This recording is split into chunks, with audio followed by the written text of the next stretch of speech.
भाग्योदयेन बहुजन्म समर्जितेन सत्संगमम चलवते पुरुषो यदा वै। अच्छा, कथा से क्या होता है? अब प्रश्न ये भी तो उठता है, लोग आपको जब जैसे बीमा के लिए जब सलाह देते बीमा करा लो तो फायदे भी तो बताते भाई, तो कथा सुनने का भी तो फायदा है कि नहीं है, वो भी तो बताना पड़ेगा, नहीं तो आप सुनोगे नहीं, मन नहीं लगाओगे, कलाओगे नहीं। अज्ञान हेतुकृत मोह मदांधकारा नाशम विधाई ही तदोदयते विवेका। हम लोगों के जीवन में अज्ञान है कि नहीं है? बोलो, अज्ञान है कि नहीं है? जितना समय हम गृह के कार्य में देते हैं, जितना समय धन कमाने में देते हैं, जितना समय भोजन करने में देते हैं, उतना समय क्या भजन करने में देते हैं? बोलो, भोजन कितने बार करते हो? बोलो, 2 बार, 3 बार, 4 बार? माँ ने बोला है, मतलब माता जी ने बोला कि 2 बार, लेकिन यहाँ सब 2 बार वाले नहीं है, शरीर दिख रहे 4-5 बार वाले हैं। मेरी कहो तो ठीक है। तो मतलब भोजन 4 बार, भजन बोलो कितनी बार करते हो? 1 बार भी मुश्किल होता होगा, ये तय है, 1 बार भी। और 1 बार अगर आप भजन भी कर रहे होंगे ना, माला जप रहे होंगे, आरती कर रहे होंगे ना, और कहीं रसोई की सब्जी की महक लग गई तो बस हो गया, बाद में कर लेंगे, बैठे रहो। भगवान से बोलोगे बैठे रहो, बाद में कर लेंगे, तो फिर भोजन के लिए चल रही है। तो जितना भोजन जरूरी है आपके शरीर के लिए, उतना ही भजन जरूरी है आपकी आत्मा के लिए, आपके मन की शुद्धि के लिए, उतना ही भजन जरूरी है। अब हम भोजन में समय व्यतीत कर रहे हैं, केवल भोजन में, तो ये क्या है? अज्ञान में जीवन। अगर हम लोगों की बेवजह की चर्चा में समय व्यतीत कर रहे हैं, आपने देखा होगा ना कि कोई काम नहीं होता है, 4 लोग एक जगह इकट्ठे हो जाएंगे। माताओं का ये काम नहीं है, पुरुषों का भी है। एक कोना ढूंढ लेंगे, 4 लोग इकट्ठे हो जाएंगे और फिर क्या करेंगे? वो ऐसा, वो ऐसा, वो ऐसा। अरे आप कैसे हो, ये आपने सोचा? वो ऐसा, वो ऐसा, आप कैसे हो? आप अपने बारे में सोचिए। तो वो व्यर्थ की बातों में, व्यर्थ के कामों में समय गया ना, तो ये क्यों होता है? अज्ञान के कारण।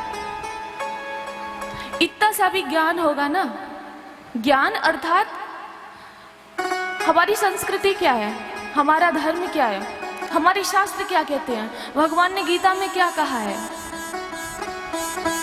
भगवान ने गीता में क्या कहा है, इसी को ज्ञान कहते हैं। इन सब की जानकारी होना ही ज्ञान है, और इन सब की जानकारी ना होना ही अज्ञान है। तो जितना समय आप व्यर्थ के कामों में लगाते हो, जितना समय व्यर्थ के कामों में लगाते हो, उतना ही समय भगवान के भजन में लगा दो, तो उससे क्या होगा? भव से बेड़ा पार है। हमारे ब्रज में वृंदावन कितने लोग गए हो? सच्ची में नाक ही कटवा दी। जानते हो आपके यहाँ महू हाथरस बोलते हैं ना, आपके स्थान को यही कहते हैं ना, महू हाथरस। हाथरस को जो मैंने सुना है वो मैं आपको बता रही हूँ। हमारी ब्रज वसुंधरा का, ब्रज का मतलब हाथरस को दहलीज कहते हैं, ऐसे समझो मुख्य दरवाजा कहते हैं। घर में प्रवेश कैसे करते हो? मुख्य द्वार से ही करते हो ना। तो ऐसे ब्रज को, इसको आपके हाथरस को ये कहते हैं कि ये ब्रज का मुख्य दरवाजा है, ऐसा मैंने सुना है। तो आप सोचो कि आप ब्रज का मुख्य दरवाजा आप हो, जिस स्थान पे आप लोग विराजमान हो वो ब्रज का मुख्य दरवाजा है, और वृंदावन के नाम से 10 हाथ उठे हैं। सोचो बिहारी जी देख रहे होंगे, शर्मा रहे होंगे कि कोने पे ही बसे हो। अच्छा, क्या करते रहते हो सारे दिन? थोड़ा काम बताओ ना, क्या करते रहते हो? अरे बच्चे पढ़ने जाते हैं, अब आप लोग भी पढ़ रहे हो क्या?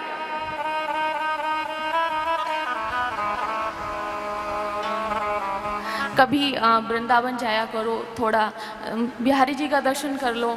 मैया से आज मैंने पूछा तो कह रही है कि जब प्रेम मंदिर बना भी नहीं था तब दर्शन के लिए गए होते।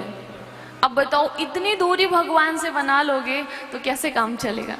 लेकिन फिर भी उनकी कृपा बरस रही है आपके ऊपर, ये बहुत बड़ी बात है। तो मेरे कहने का मतलब है कथा सुनने से फायदे ही फायदे हैं।